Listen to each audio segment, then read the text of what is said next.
à tous. Good afternoon, everybody. Really glad to see so many of you, despite the fact that we've just had lunch.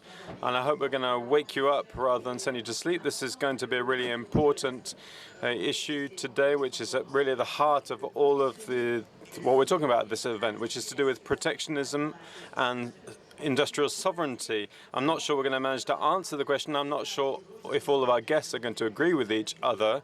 That's the value of debate, after all. So we're going to introduce the theme, as always, with a member of the Cercle des Économistes, so Lionel FONTAGNÉ. Really good to have you. Yes, sorry, I had to pick up the microphone. I'm used to these handless portable microphones now. So next to you is someone very important. It's the chief economist, Romain ARJONA. I hope that I've said that right. I've been practicing. Thank you for being with us. You're going to be at the heart of the debate, really, because protectionism and sovereignty, and about whether Europe is really taking that into account, and whether it's doing so too much or not. We can see that public opinion does not always align with businesses on this. Then we've got Ross McGuinness, who's the chairman of Saffron. Good afternoon, Ross. Thank you for being with us. Please do keep the microphone. And then you wrote an article, a column, the day before yesterday about binationals, because you are Australian by birth, and then you grew up in France, and you were also English, so you really straddle all these different continents also in your work. And then we've got Olivier SCALABRE, who's next to you, who is the managing director of the BCG France in Paris. I think you're going to try and put a bit of rationality into this debate. And then next to you is Mathias, who's the executive VP of ARJONA, which is an investment fund. So it would be interesting to hear from him about when with so much investment of billions of euros, are these questions of sovereignty and protectionism things that you take into account? So Lionel FONTAGNÉ, over to you to start us off and to inspire us.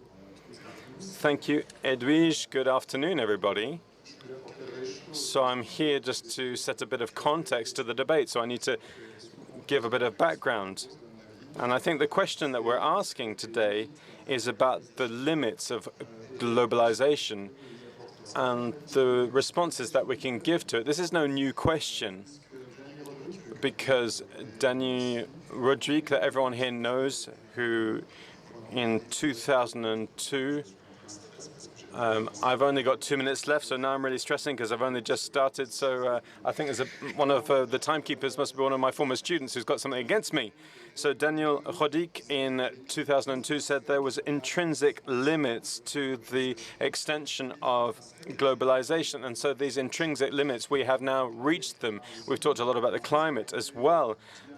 But this is something that happened before we became aware of this whole area, the whole number of dramatic issues with the flooding at the end of 2011 and beginning of 2012 in Thailand, which blocked out a lot of the electronic industry. And then there was Fukushima in March 2011, and then we've had COVID. We can see that value chains are a lot more fragile than we might have thought, and that's the case as well for supply chains. So what's happening is that the different players, businesses, and as we will see, people who are involved in economic policy, the European Commission, are reconsidering the trade-offs between costs and risks, because the fact of being very delocalized has efficiency gains, but also there's a rise in risks at this point. And so we've got all these terms about reshoring, friendshoring, nearshoring that are coming up at the moment. So what we're talking really about here is that there's a new pricing of risk into the price. Businesses are taking into account risk in a different way. So why? I've got Romain ARJONA just next to us. So why do we need to focus on economic policy if businesses are already handling these issues? Well, businesses don't all make the same decisions. There can be an externality of business decisions. For example, if all French businesses make a rational, economic, justified decision, and they set themselves up in China, that creates a risk that is not externalized by these businesses. So economic policy needs to be responsible for handling this. So that involves protectionism. Should that involve protectionism? No. The answer is no.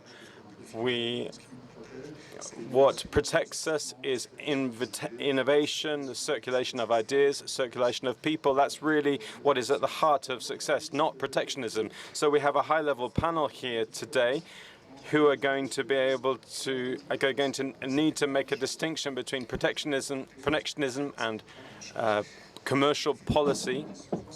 The difference between subsidies that correct externalities, such as for green energies, and then subsidies that create distortions. There's a boundary there to find somewhere. The difference between sovereignty and also defense, between industry and smoking stacks, between a national level and a European level, in order to correct the issues that we're focusing on. So, Hedwige, these areas are really more than just minor issues, but here it's key here that we decide about this in order to move towards prosperity. Thank you very much, Lionel. If we look at the question of electric vehicles, protectionism could help countries or Europe to develop a sector in this area when we're not yet really there. So that could actually help us to move forward in this area. We'll talk about this more with Ross McInnes, I think. Also, in terms of defense, protectionism could help us. In terms of electric vehicles, I haven't necessarily got the expertise here. We'd need someone from the Trade Directorate General. But the Americans have done something very different from what Europeans have done. Americans have done protectionism, putting in place customs duties on cars that are not really imported into the US. So it doesn't really have much of an impact, but it's in order to prevent there being any impact. Whereas the Europeans have done something different. The European Commission has put in place an anti-subsidy study. China opened up to show what subsidies they'd received, and so we modulated a compensation scheme. And so this is something that's put in place by the multilateral trade rules, international trade rules. So yes, so we can see something of the impact here. So I'm going to ask the question directly to the chief economist of the General Directorate of the Internal Market and Industry. And this is the question: has Europe sufficiently protected some of its industries? In English, because otherwise I think I will be longer if I do it in French, because I'll have to think much more. But just to say, first of all, I am not the chief economist of the Commission, but as Hedwige said, of the Directorate General responsible for industrial market and industrial, the single market and industrial policy. And I am very humbled to intervene today because I was yesterday listening to Jean Tirole and Christine Lagarde, and it was really an impressive debate. So I hope that I can contribute modestly from my angle to today's discussion. I was going to kind of answer a bit Hedwige's questions just by highlighting three things. As I was thinking what to say, then I thought that three words that start with a U could make it. So the first one is uncertainty, because I think that we are living in a world in which is completely different from what it used to be 10 years ago. It's a very complex environment when we have a lot of long-term hitting societal challenges in the form of climate change, aging of the population, also a massive digitalization of industry and society. And this was already generating quite a few issues here and across the globe, but also here, like inequalities, social inequalities, economic inequalities, geographical inequalities, even polarization at times, concentration of industrial activity in certain areas due to network effects of this digital transformation. And what Andrés Rodríguez Pose, who is a professor at the London School of Economics, calls the geography of discontent, so places that are left behind, disconnected from the economic mainstream. and where you can actually trace many more radical kind of voting positions on Brexit and other matters to some of these regions. And then this comes together with this kind of persistent crisis that you all know of. The Russian invasion of Ukraine is, of course, one of them. COVID, the energy price hike, the tensions in the Middle East. So there's this combination of geopolitical tensions, long-term challenges, and what I would say is also a very high degree of systemic uncertainty in today's economy, so much more than before. Many people in the media and in academic articles, they talk about a number of animals, so like black swans, gray rhinos, elephants in the room, hedgehogs, and many others. And this just represents, these animals kind of impersonate uncertainty to a very large extent. Then there is what the current president of Finland, who was formerly at the European University Institute in Florence, Alex Stubb, calls the age of disorder. So this mix of these long-term kind of disruptions and this high economic uncertainty, and where the traditional lines of economic variables are also a little bit blurred, is what the economists call the Mona Lisa effect. Now you look at Mona Lisa, you see something, and then you turn around, look again, and see something different. And this is because Leonardo used sfumato around the face. And this is also, I think there is a certain sfumato around the way we understood traditional kind of economic variables. And this comes with what Lionel was saying. This comes with a price tag on it in relation to risks. Risks and costs, they have a certain trade-off as well that we need to examine. So that's my first view, which is uncertainty.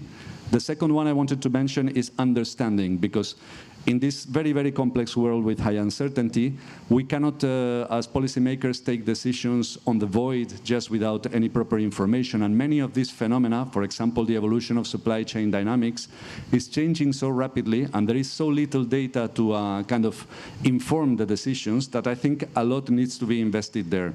Just to give you an example, in my team, we did recently an examination of the whole panoply of goods in which the EU is trading with third partner countries. So we took 5,400 goods, and then we put two filters, very simple, very data-driven, agnostic. So one filter was basically to look at concentration of imports from third countries. So imports of certain goods that come from a small number of countries. And the second one was the possibility to replace those imports by production from within the single market. So when there was little possibility of replacement or substitution, then we also, put a filter. And then this kind of gave us 204 goods. So we went from 5,400 to 2,004 goods for which the EU is facing strategic dependencies. And you know what? That for many of those goods, more than 50% in import value, we face strategic dependencies from China. We also face them from the US and, of course, from Russia and many other international partners.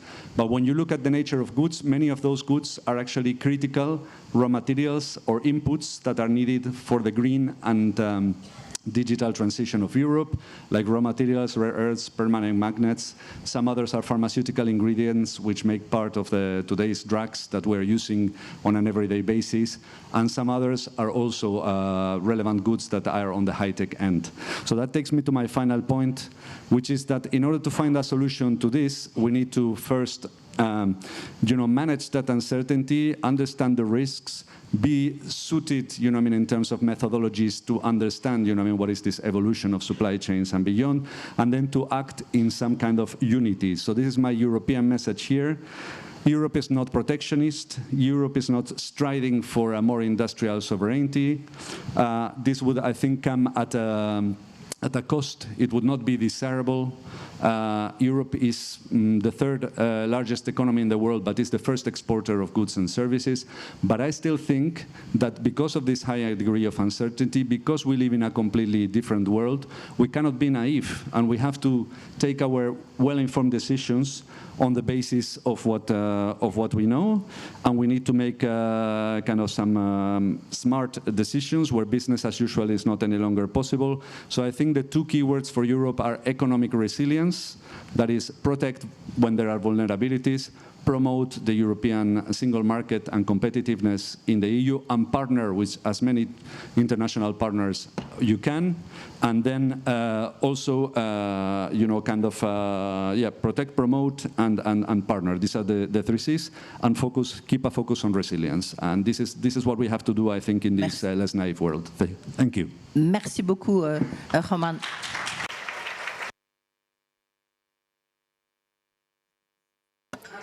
Thank you very much. And we've got someone who's just joined us online here. This is ENGTOFT MELDGAARD, who's the tech ambassador in Denmark. And of course, we'll be talking with her about innovation. Just a very quick question, Roman. Do you feel as if we've all been a bit naive? And you've just underlined the fact that everything is speeding up. Do you have that sense that Europe needs to be less naive? Yes, I do have that kind of sentiment, and I think Europe is already, doing quite a lot in this field. If you see, for example, the quantity of, let's say, quality regulation that has been put in place over the past couple of years to face this kind of more disruptive world, for example, in the area of clean technologies, we have come up with a regulation on net zero industry, the Net Zero Industry Act, which brings together resources, let's say, in the form of investment and skills, regulation, and also kind of relations with third partner countries in the same direction to give also a certain directionality to the policy that we're making in the area. The same with the Critical Raw Materials Act. So I think there is a lot of things on the table because we have realized that indeed we cannot be, or we cannot continue, to be naive. And I think that does not only happen in Europe, but also in many other member states and of course in the business world. Important. Merci de ces prises de conscience. On le sent qu'en tous les cas, elle est là. Thank you. That's true. Ross McGuinness, you are the chairman of Saffron. You're working in sectors where we might think that protectionism might make sense. Does it make sense for you? Industrial sovereignty is a funny phrase. I'm going to, of course, put to one side the defense industry because that makes total sense here. Industrial sovereignty makes sense here. If we put aside that very important field, I think the notion of sovereignty and industry is really counterintuitive because the idea of sovereignty is applied to states and not to industrial players. Our industries, and this is true for Saffron and all of our listed companies in France, we have businesses all around the world. We have local branches which make us strong and give us dividends for our businesses. So what sovereignty are we talking about?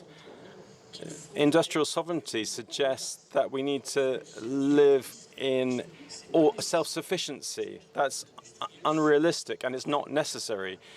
Industrial businesses can organize resilience. They can make the decisions they need to make in terms of sourcing, in doubling up on sources. They can put in place trade-offs between close logistics and logistics that are further away in order to deal with these issues.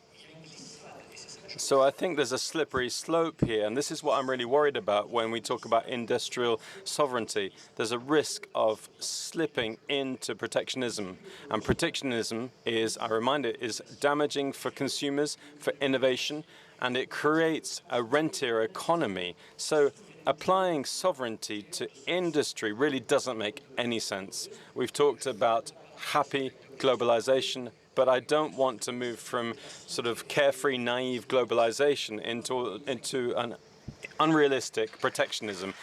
That's not for me. Thank you very much. At least that's clear. But if we talk about electric vehicles or solar panels, I know that's not your industry, but we could see that protectionism could perhaps help us here. That's perhaps what the Americans have understood. It might help us to develop, once again, to develop a new sector. Is that not true, Ross McInnes? This situation is the fruit of our failure to put in place industrial planning upstream. It's too late. Protectionism can work to get things going. That's what the South Koreans did, or the Japanese. But you mustn't do it once the horse has left the stable. Olivier SCALABRE from BCG. So you've heard from the previous speakers. Do you share them? Your business is American and French, European. It's a global business. For you, does this make sense? Does protectionism and industrial sovereignty make sense? Well, I'm going to have two perspectives on this. I've got a perspective as an advisor who talks with a number of different businesses in terms of making industrial decisions. And here I really would agree with what Ross has just said, but I could also change hats and think of myself as a citizen who wants jobs and factories to come back into our country and into Europe. So if I take an example of the Tour de France, that means we can take that example and not talk about the elections, which is good, but it's also going on right now. If we look at the role of France in big decisions, big industrial decisions to develop resilience and develop competitiveness, we have won a first stage of the race for the moment, a first stage in the Tour de France. This first stage was characterized by regionalization. So we had the wind with us and we managed to succeed here. But now, for me, we're entering into a second stage, which is going to be difficult. This is a high mountain stage where we have a lot of industrial investment to do, not just to relocate factories and plants, but to invent new industries. And I think that this is Romain, where we need more Europe. We need a stronger Europe, and that's really what I want to plead for today. In terms of these two stages, we'll talk about the first stage. The first stage is regionalization. International trade has always driven global growth, but for the first time, we're seeing a change here where global growth is stronger than international trade, and there's a gap of 0.3 points. So international trade is 3.1%, and global trade is 2.8%. So this is 0.3%, but that's actually enormous at the scale of a continent of the US, for example. That's 400 billion less of investment, and it's 400 billion more than Mexico in terms of investment. So if I think of myself at the micro level, 80% of business leaders are saying they've changed implementation and technology in the last 5 years, and the 80% are also saying they're going to change in the next 5 years. So France has succeeded well here. It really had France. We had the wind behind us. We had the wind behind us because we were putting in place regionalization, but Europe is one of the leading place in terms of direct investment.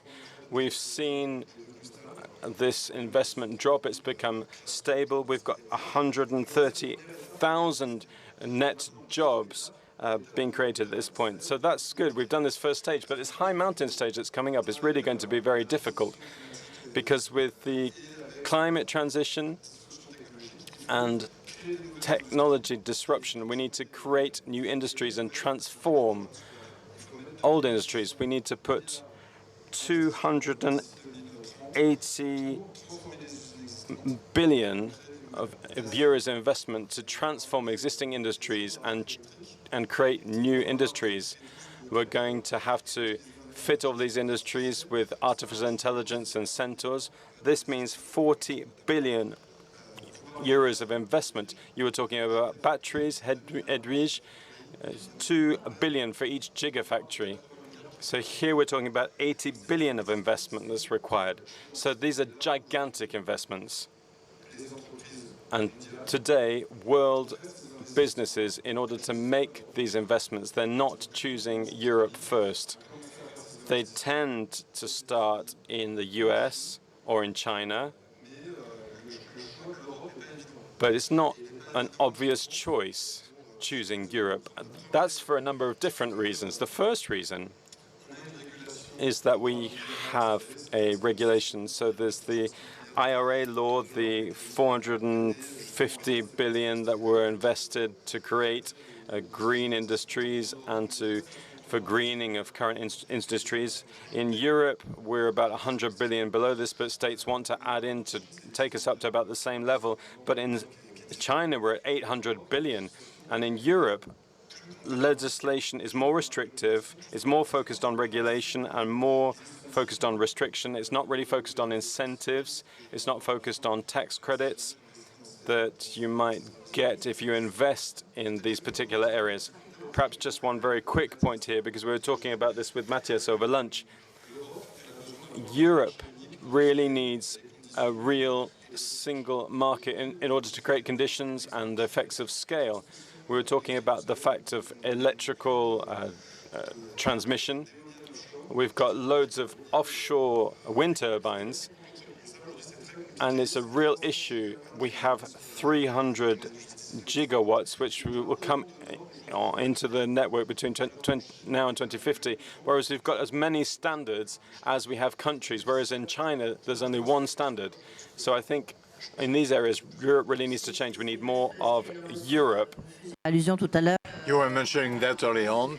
You know, this is what was explained by Christine Lagarde and Jean Tirole, that is, there must be a single market. There is a single market, but when you look about labor legislation, bank legislation, or telcos early on, Christelle Edman from Orange, we can see clearly that this is a fragmented, legally fragmented market. So now, how can we make sure that we will go faster public opinion? Because we're just about to have a vote. Public opinion are necessarily ready for this major market. A quick response, Roman. This is the European Union key asset. Yeah. We have 450 million people that benefit from it on an everyday basis, and this goes from like finance to telecoms, going through many other areas, but also like personal kind of relations. And I'm sure that many people in this room have benefited from the Erasmus program or others, which are also in one way or another the freedom of movement of people across the EU. Right. There is just one point. There is, I think, a need to move forward in certain areas. And for example, it's true that there is a lot to be done in the single market to remove barriers to services, whether it's telecoms, energy, infrastructures, and the rest of the stuff that you mentioned. So I agree with you. There is scope, but there is a lot that has been built, and it's proving to be extremely efficient and positive for all of us. Merci. Mathias BURGHARDT, vous, Ardian, c'est un des plus gros fonds. Je crois que vous gérez à peu près 150 milliards, hein, c'est ça, d'euros ou de dollars? 160, oui. 160 même, pardon. C'était il y a 15 jours. Mais vous avez raison, c'est noté assez pour ça. dollars. C'est 150 euros, absolument. Comment vous regardez ce qui vient d'être dit? C'est-à-dire que vous investissez dans les entreprises aux États-Unis, enfin un peu partout dans le monde, et notamment en Europe. Est-ce que c'est un frein? Est-ce que pour vous c'est une chance? Ou est-ce que vous regardez la Mona Lisa de Léonard de Vinci avec des yeux un peu perplexes? Alors, pour reprendre un peu ce qui a été dit par Olivier, sa métaphore, c'est un peu comme dans une étape de Tour de France. Donc on avait, pendant ces 2 dernières décennies, des étapes de plaine où finalement le monde était assez simple. Le monde était guidé par un monde globalisé où le principal facteur de création de valeur était justement la compétitivité. Donc finalement, il fallait sourcer les ressources les moins chères, que ce soit l'énergie pour les Allemands, l'importation d'équipements ou de matières premières. Et finalement, les modélisations étaient relativement simples. Aujourd'hui, on rentre dans un monde plus complexe, mais il a une raison pourquoi ce monde s'est complexifié.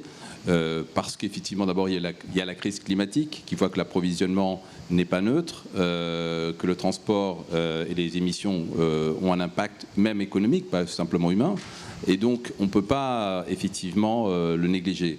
Ensuite, il y a bien sûr les crises du Covid que personne n'avait prévues, avec le monde qui s'arrête. La crise ukrainienne avec des niveaux de prix d'énergie qu'on n'avait jamais imaginés. Et donc on voit bien que, qu'on le veuille ou pas, qu'on soit favorable ou pas pour des raisons finalement philosophiques, les États ont décidé qu'un certain nombre de productions, d'approvisionnement devenaient stratégiques. Alors nous, là on attaque la montée, où on doit évaluer finalement quelle est, dans ce monde plus complexe, les chances de succès d'une telle ou telle politique industrielle. Est-ce qu'on doit investir dans telle technologie ou telle autre? Et c'est notre rôle finalement de prendre ce risque. Alors ça demande des primes de risque et donc un coût du capital qui augmente, donc c'est inflationniste.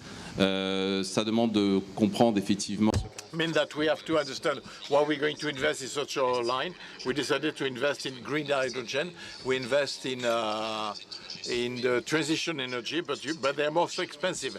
But we consider that decarbonation will impose itself because consequences will be stronger, and eventually, even if there could be we go back, they will impose themselves regardless of the pathway. So this is what's more difficult: is to have a good challenge. Or we invest in semiconductors. We have a special funds for semiconductors in Europe we want to see if the area, and we invest a lot in the US, is it performing? Because it is a much simpler system of subsidies, which are almost equivalent if we look at the amount, but the application is more simpler than the one installed in Europe, and the amounts are similar. So, tomorrow, if we do have subsidy systems which will subsidize a coal-fired power plant, we won't do it because we do not believe in this trend, and therefore there must be a framework that is solid, but we must believe in the industrial policy at the European, American level and try to go beyond the election deadlines or steps which may influence our decisions. Well, I can see that Ross McInnes took his microphone. I was going to ask him, so for you as well, Ross, what Marclas Bourgois said, when you invest, when you buy companies, when you do it on the basis or as a function of protectionism of the country where you present, is this in your strategy decision? Well, the aeronautic industry is global. Protectionism is a dirty word for us, but there is a role for the state, nevertheless. And we talk about energy. The state has to fulfill the role. The way the industries can receive energy at a reasonable price is the energy sovereignty makes a meaning, and we will implant industries in Europe only when there is a coherent energy policies, the interconnections we mentioned, constructions needed in terms of nuclear power plants, and possibly the construction deadlines of sun power and wind power. And the state has to play a role, and he has to do it. It has to do it. This is what we're expecting from the state, to create the conditions, and then we'll make our choices, Ross, because we're talking about synthetic fuels. So for the industry, so for the aviation. So today, when we look at the price per liter of synthetic fuel between US and Europe, it's a 1-to-2 ratio. And in this construction of new industries, Europe has a true role to play. Now, I'd like to come back to one point mentioned. The car manufacturers, when they went to China, we did joint ventures. We had to do majority joint ventures, and it was the rule of the game. It was the rule of the game at the time. Now they come to Europe to build electrical vehicles. Can we have this reciprocity clause, impose it, oblige them to do joint ventures with European players, so that together we could expand this industry that we want to accelerate in Europe? Should we? I think that it's a relevant point, the one you make. I think we are equipped very well in the EU, and this is not under the responsibility of my Directorate General, but still, with a number of instruments, for trade policy, which are particularly useful these days. This is regulation on foreign subsidies, screening of foreign direct investment, anti-coercion kind of instruments. So there is a panoply of ways in which we can ensure, because at the end of the day that's what matters the most, that there is a level playing field globally, that things fit under the kind of structures that Lionel was referring to, the WTO, etc. And that this does not only happen that we have a level playing field in Europe, but not in other parts of the world. So I think that we can influence that, and recently there were some countervailing duties on certain electric vehicles from China that were put in place precisely because there was some kind of unfair or distortionary practices in terms of competition in those countries. So I think we are well equipped. Ok, well equipped. Mathias, BURGHARDT. Après, on partira au... Then we'll go to Denmark. Now, I want to insist that to the point that possibly Europe today is the most open continent, but unfortunately, we cannot impose to everybody our own vision of international trade, but we can see it as shareholders of large infrastructures. There are questions about the origin of the equipment. Even if the industrialist assembles the whole thing, the US government, not just your US government, there are restrictions about some sensitive equipment, or it does happen, and the difficulty for us is to see, to understand, and to anticipate when necessary what will be the evolutions, one that may be, you know, sort of a no reality, because there is no security issue, or those who will we impose because states don't want to have such or such equipment to be sourced from geographical regions, or they want to create an affiliate, and we'll have to analyze the possibility of this affiliate for the realism of regulations and so on and so forth. But I think today, you know, it's on the track. Talking about train on the track, we haven't talked yet about innovation. So this is a key point. If we want to be more productivity, want to avoid the to this gap between Europe and the US, we need to invest in technology.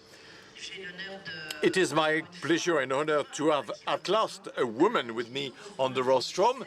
At last, Anne-Marie ENGTOFT MELDGAARD. I hope I'm not damaging your name. Sorry. Thank you. You are tech ambassador for Denmark. For you, is Europe answering the question on innovation? Is it sufficient enough with the regulations? Is protectionism possible in innovation? And good morning, good afternoon, by the way. Good afternoon. It is a pleasure to be here with you virtually. Thank you so much for the invitation. Is Europe leading on innovation? I think the short answer is no, not right now. And I think there's a number of reasons for that, and I also remain optimistic that it can change in the future, so let me just explain why.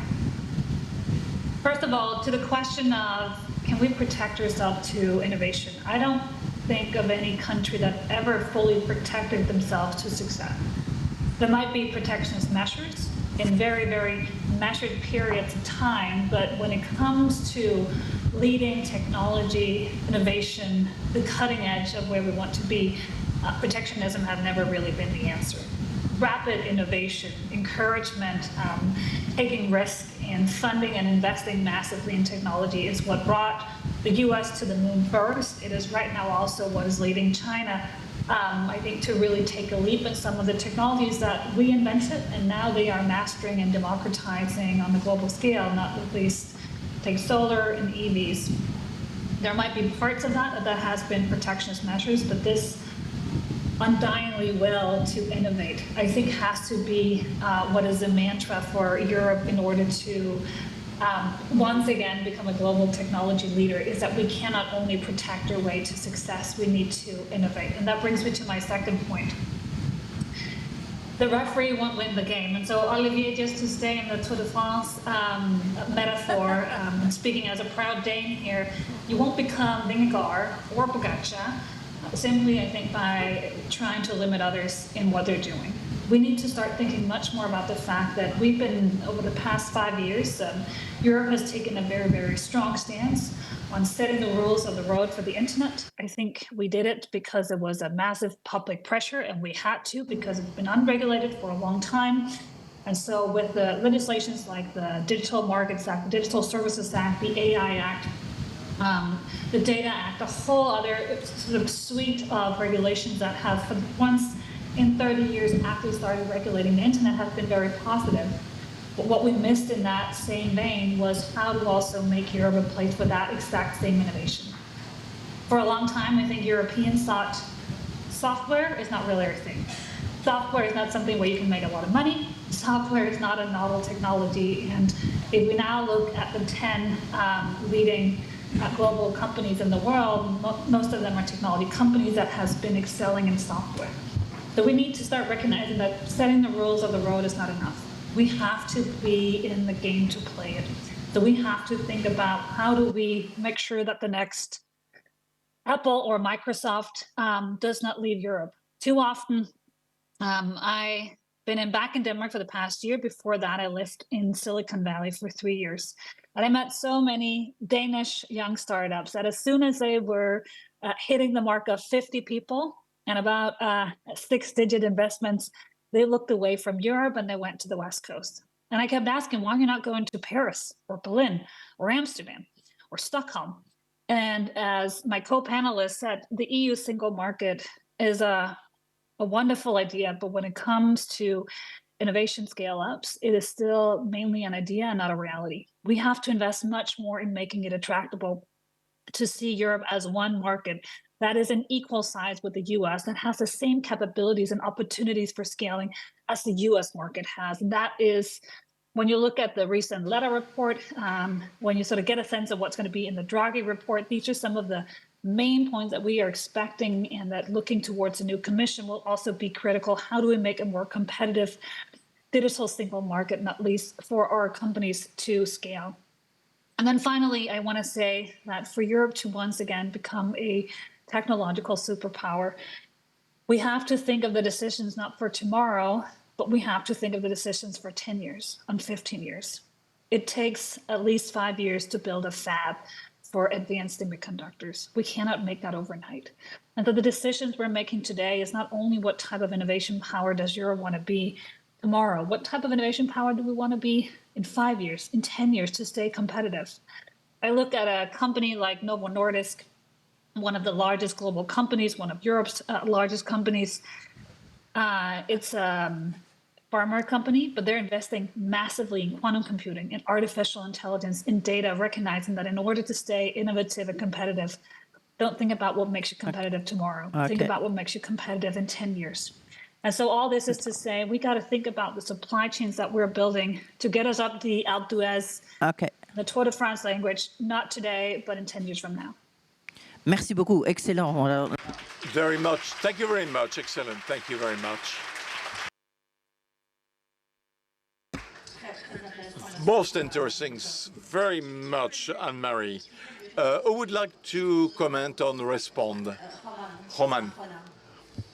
Sorry, if I can. No, just to say that I agree very much with what Anne-Marie was saying. I think we have notably a huge venture capital funding gap in Europe, because recent data from my colleagues that are dealing with research and innovation is showing that there is 5 to 7 times more venture capital in the US than in Europe. But actually in Europe it's also more fragmented, across the member states, and the venture capital is also more shallow. And if we look at the figure, for R&D investment that we would need in order to get to the 3% target that we had fixed a long time ago, today we would need 123 billion euros increase. The Horizon program, which is a 7-year program, has more or less, that type of funding. So it's really a huge increase that would be needed in terms of investment. So I think investments is one of the things. Then you mentioned also the role of the public sector to the risk in innovations, to have a longer term or horizon to provide a certain directionality and then help de-risk, these innovations, also using regulation, and not only investments, in a meaningful manner. And for me, this is also something that is quite close to my heart, and I also think it's a very good point. So thank you. Ross, vous voulez... Ross. there is a topic of using savings. I mentioned it here, but we are a people of ants because we save 14% of the GDP.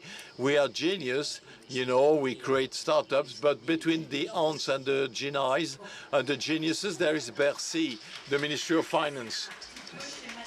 It's a bit schematic, but yeah, well, it's a punchy, so it works. So it works. And more seriously, and I'm serious, the orientation of the savings is essential. Note, and I do Max Weber here, between the North and the South, we are putting Protestantism and entrepreneurship. In English, you say venture capital, it's an adventure. In French, it says capital risk. You know, risk capital, so in French. So we should, and I'm turning to the fund providers, well, we should orient French savings to more risk, which means that there should be pension funds, civil servants, you know, they do that, but our savings should be oriented towards more risk, and then we'll have to think about that on when voting tomorrow. But I don't think the French want their savings to be used to finance SMEs or which are poorly financially supported outside. Give them the choice. No, they don't have it, because today French savings is oriented towards their, well, to pay the state debt and buy housing. So social housing is the vampire of the French economy. If we do a test, 90% in front of us have a, a saving book, a saving book. French love saving books. Yeah, indeed. On the one hand, there is the. I think the European Union has to do more to more incentives. Incentive measures have been put in place, but the LT legislation to promote investment, but they're very slow, very long. That's the first pattern, because what makes the strength of the US is that their market is much deeper. Those are more risky investment, so you need to diversify, and you must be able to have. You have to have a broader market, more investment, more opportunity, better structure. So this is the chicken or the hen or the egg. One point about the technology, we talked about that. One of the technology domain dear to my heart are the green techs, the carbon capture, hydrogen, batteries, everything that will help us succeed the energy transition. Today we're talking about, capital action. I fully agree with Ross, on this. But I think there is one challenge if we don't want this to go like the wind farm or sun power, where 80% of the value chain, are gone to Asia. But today when we look at, there are 7 million. There is a whole of 7 million of employees needed for a green industries of tomorrow. And in Europe, we got this competence, the skills. So one of the key leverages for the transformation in Europe and reindustrialization of Europe is talents, and talents in this domain. Well, talents, I mean, we have them now. Enrico Letta, who published a report how the Commission should evolve in its action on competitiveness of he said the union of market and capital is essential for savings. Fair enough, if we want to have a major fund to expand tech innovation, we need to unify capital market. But the problem is that there is no politician who wants to convey that, because it's not powerful enough, politically speaking. So it doesn't help them, so it doesn't serve them. This is the problem, the difficulty at the European level to come up with such reforms. Another example, which goes in the same direction, is the geo-return to develop European competitiveness. Geo-return is the geographical return in the space industry. When you invest in Ariane 6, we put 100 euros, I think let's say N% as a return. I want N% of industrial jobs in my place. This is a machine for fragmentation, Airbus, and so on and so forth. Well, I'm not sure a politician has the courage to cancel the geo return to his voters. Lionel. Well, we can take 2 minutes to take 1 or 2 points and redefine the perspectives. One word about what was said about the respective growth rate of international trade and GDP. And the international GDP, I think Hedwige is not happy because he thinks I'm going to go into terrible calculations. Well, to make things simple, let's compare the growth of revenue and the growth at trade at the world level. Well, the ratio is 1, but it grows at the same rate. Is this normal or not? In a historic medium-term perspective, if we look at what has been going on since 1990, we've gone to a situation where trade would grow 3 times faster. Well, now it grows at the same rate. The abnormal period, and all trade models show that, is the period we had between 1990 and the financial crisis. The period was a deepening of a value chain, fractioning of a value chain product which crossed the border several times before getting to the final consumer. By construction, when you go for a balance of no globalized value chain with a balance with a lot of globalized value chain, changing from one balance to the other, the ratio between the two growth rate is but when you have a new balance, new system, it's equal to 1, so don't panic. So there's a fractioning of global economy, but no deglobalization. For the macroeconomic looping, we need a lot of investment. This is the problem of decarbonation, energy transition. This is something that has been well documented. Indeed, we need huge investment in Europe and elsewhere. Why is it a new topic? Simply because several points of GDP, investment GDP, that to be dedicated to energy transition should remain within the economic circuit of Europe. We cannot allow to have several GDP points which are leaking to U.S. industrialists who produce in the U.S. or Chinese industrialists who produce in China. It's not possible, because if we do that, we will impoverish Europe. We'll have a problem with our current accounts. So this is a key topic. It's not protectionism. It's a problem of macroeconomic looping. If we want to have several points of our GDP dedicated to green transition, at least one of the industries which ensure green transition should be located in Europe, which leads me then to my third point, to continue on this analogy of the Tour de France. I'll go into my domain of incompetence, but what I like in this metaphor of the Tour de France is that it goes well with the idea that we go deeper into Europe, because this year the Tour de France started from Italy, so this is a good integration perspective. Thank you very much. So now just a point, Ross, you don't seem to be happy with what Lionel said. No, nuance. Unlike Lionel, I don't have a sclerotic vision of the economy. I think the ratio should be in excess of 1, simply because this is the way we will ensure the permanent preservation of competitive advantage. I won't do the analysis with the Porto wine and the grapes coming from British mills, but you know, we start one. There must be an innovation space so that they improve, you know, they can assert themselves. Thank you. Being sclerotic, I'm in full disagreement with him, with Ross. Who agrees with Ross? Roman, who do you agree with? Roman, Ross, or Lionel? I did not get your answer.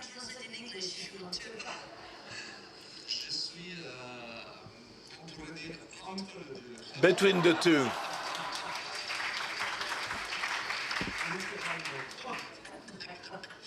Literally. Who wants to conclude? Olivier, Mathias? Okay, well, no, in our case, I think it is the case in many managers. Our we raise 40% of our funds in Europe, and we invest 80% of the funds in Europe. So clearly, there is the fact that internal saving is invested into Europe. It is our job too. Okay. Olivier, I don't know if it is 0.9 or 1.1 or the ratio between the two, but what I know is that on the one hand, innovation has to be looked for. We have to be open to get it elsewhere, but we must be able to as well we must be able to get this macroeconomic looping, which makes sure that investment that we use for new industry stays in Europe, and the ratio should be conclude. Stay with the Tour de France, each and every one. And I'll start with you too, because you started the metaphor. We have, okay, what's ahead? Flatland, mountains, bumpy road, Mont Blanc, Himalaya. What will be the slope? The problem is we don't know what is ahead of us. Okay, even worse. High mountain, you know, yeah. No allusion. We will have Russian mountains. Good. Roman. So that everybody can go in the same direction, making the same In the effort. same direction, important. Anne-Marie, are you still with us? Yes, yes. To the question on the slopes, let me just make 3 points clear. Just on the retirement savings, right now all my money is in American tech companies. I would rather have them in European tech companies. 2, in order for this to be, whether it is a mountain or a flat, we need more talent. Right now, we are the master of making AI talent. Europe is also the region where most AI talent leaves us. And then my final conclusion leads to, I think we have a high mountain in front of us, but I also believe we're going to have a very courageous commission coming in, ready to deal with some of these tough issues that in the past have said they are hard to capital markets, telco, a deepening of the digital market. But look what the past commission done with Ukraine, with COVID. So I believe we're in front of a high mountain, but we have incredibly good bikes. We have better talented drivers than we ever had before. Okay. Thanks a lot. Thanks, sorry. Thanks.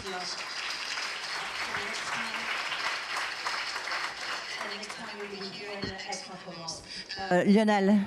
Lionel, last word to answer the question. It is against the clock for transition, ecological investment, transition investment. We have to do it quickly.